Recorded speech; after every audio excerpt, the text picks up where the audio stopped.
Hey, how's it going, everybody? My name is Jerome, and welcome to the channel. I hope all of you are having a wonderful day. So this past weekend, I went to a winner box tournament. Ended up getting second place playing Runick Kashtira or Kashtira Runick, whatever you want to call it. Basically, this is a deck that was a thing for like a little bit.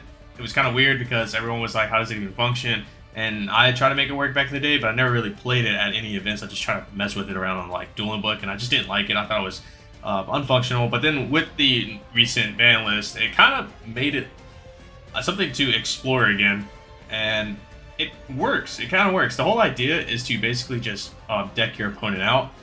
And with that being said, I would get into the deck profile. If you enjoyed it, like and subscribe. It does help out a lot. And with that being said, let's go ahead and get into it. And later on, I will show. Well, I'm not gonna show like the combo because it's not really a combo. They say it's just like certain cards that make it work functional a lot. I don't know. So 3 Fenrirs, 2 Unicorn, the 3 Rise Heart, and then the 1 Runick Kashtira. So you want to play 3 Rise Hearts because, again, the whole idea is to deck your opponent out. So being able to banish 3 cards off your opponent's deck is really good. And then you want to play this too because being able to mill 3 cards off your opponent's deck helps out a lot. Like I said earlier, I'll show the main cards that gets you, I think, 10 mills in 1 turn. You can get more than that if you're lucky, but moving on to the Kashtira spells, you have the 3 planets, the terraforming, the 3 theosis, and the 3 births. That's all you need for the Kashtira part of it. And then for the majority of the deck, which is all your Runick stuff, you play 2 fountains, the 3 tips, the 3 flashing fire, the 3 freezing curses, the 3 Runick Destructions, the 3 Slumbers, 3 Dispellings, and my personal favorite, which is the one of, is the Golden Droplet. As you can see, I don't play any hand traps. You kind of don't really need them. But yeah, the reason why I play Golden Droplet, and I'll just go ahead and show this really quick. So since we play like 3 of the Dispellings, playing Golden Droplet is pretty good because this is basically, you activate Golden Droplet, they draw a card, and then you banish 4 off the top of the deck. Then you activate Dispelling because they added a card, and then you can discard one of their cards from their hand, and then rip another 2 cards off the top of their deck. And then tie that in with basically your Rise Heart ripping 3 off the top of the deck, then the other one ripping another 3 off the top of the deck. You basically see that you're taking a lot of cards in just turn 1. Now, obviously, this is a 1-of, so this is something that it rarely comes up, but I would say that I think I resolved that combo at least 2 or 3 times throughout the tournament, which is pretty good. But that is not like the main thing. This is just here as another Runick name, so it does come up where you can actually get these 2 together. But your typical thing would be basically more than likely these 2 in the first turn, plus your Slumber. So basically that's 9 cards in total. And then if you have Runick Tip, that would be the 10th card in total in turn 1. And that, believe it or not, but that actually happens quite often with this build. Ripping 10 cards off your opponent's deck and just turn 1 happens. Pretty common with this build, and I liked it because of that, because it's pretty consistent.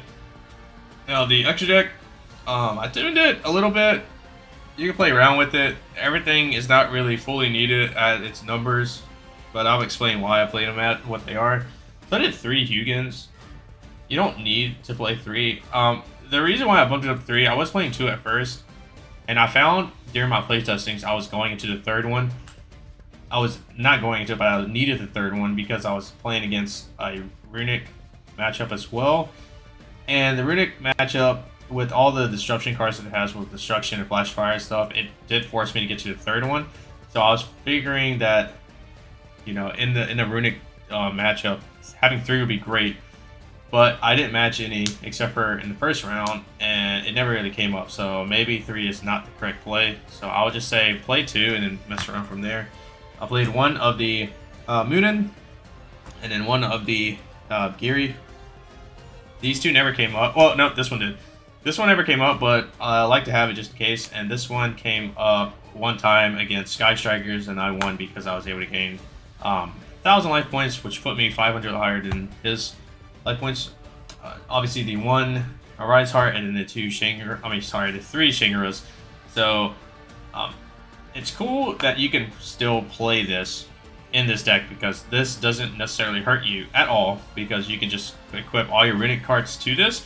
But basically how I played this deck is that in turn 1, I would, turn 1, if I was going first because I won the die roll, I would typically set up the Shangira, and I would not summon this. This would still be an extra deck.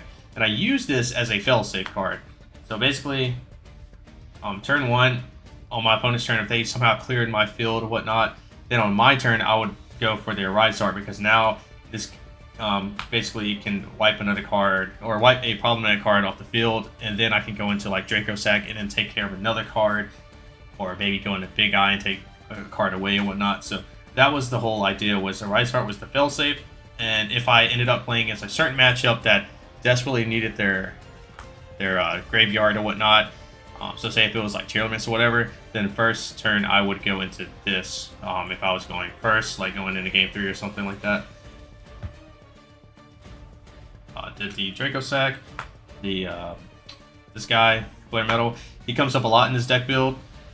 Typically your first turn, like I said earlier, I said I would end turn with a Shangira, but I'll also end turn with this as well. So these two would be on the field. I'll keep the Extract Monster Zone open so I can summon a Hugin if I need to. But yeah, it'll be Fountain, Shangira, and this. And then on their turn, I'll special summon out Finmir.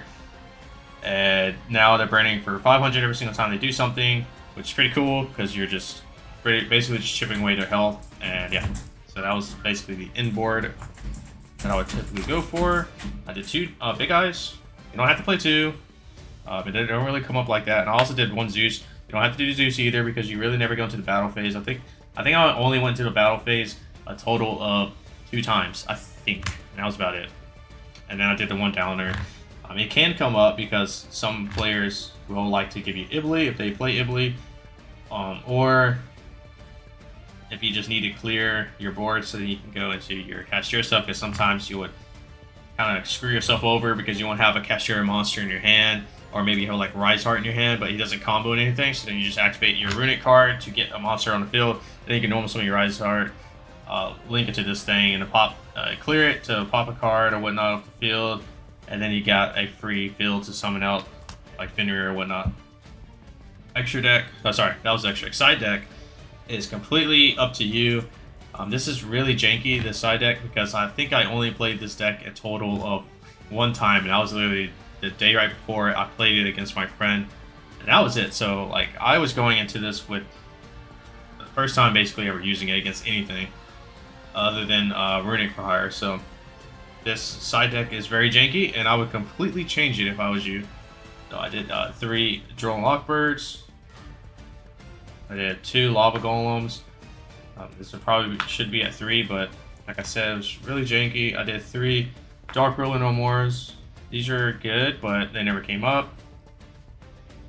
I did 1 Talents and 3 Thrust. So this probably shouldn't even exist because I don't really have much of a target other than the Dark Rulers and the Talents itself. So this was pretty bad. I wouldn't have done that.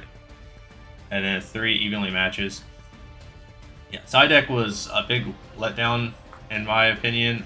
Nothing really came up except for the Droll. I think the Drolls came up a few times in my matches against Sky Striker, and I think against Dragon Links, and I believe there was something else. Oh, and against Runick's first round. Other than that, nothing else came up. Nothing else was useful. So I would definitely change this completely if I was to play this again, which I probably won't. But yeah, like I said, this is a pretty cool idea. I think it's a deck that can be explored more, but I can see why a lot of people don't want to play it because Runick's, in my opinion, is a very boring deck to play because you know that your opponents should scoop when they are at a disadvantage, when their deck is only like 10 cards and they know that they don't really have anything else to combo into. I hate playing Runick because when it gets to that game state, your opponent just doesn't want to scoop. Instead, they want to continue playing it out because they're pretty much trying to cook the time down, so then in game 2 they can pretty much win, and then in game 3 They try to cook the time down and try to make sure they have higher life points, so then they basically win because of time. So I don't like playing Runick decks because of that. But you know, I don't know. Maybe I'll return to Runick decks later on in the future, whenever I feel like it. But as of right now, I think I'm over with playing any kind of Runick variants, stuff like that. I want to explore more of the Assault Synchron stuff because I think that the disc deals with that is pretty crazy. And I got to really start finding what to play for Nats. But till then, I hope you guys have a wonderful week, and I'll catch you all in the next video. Peace.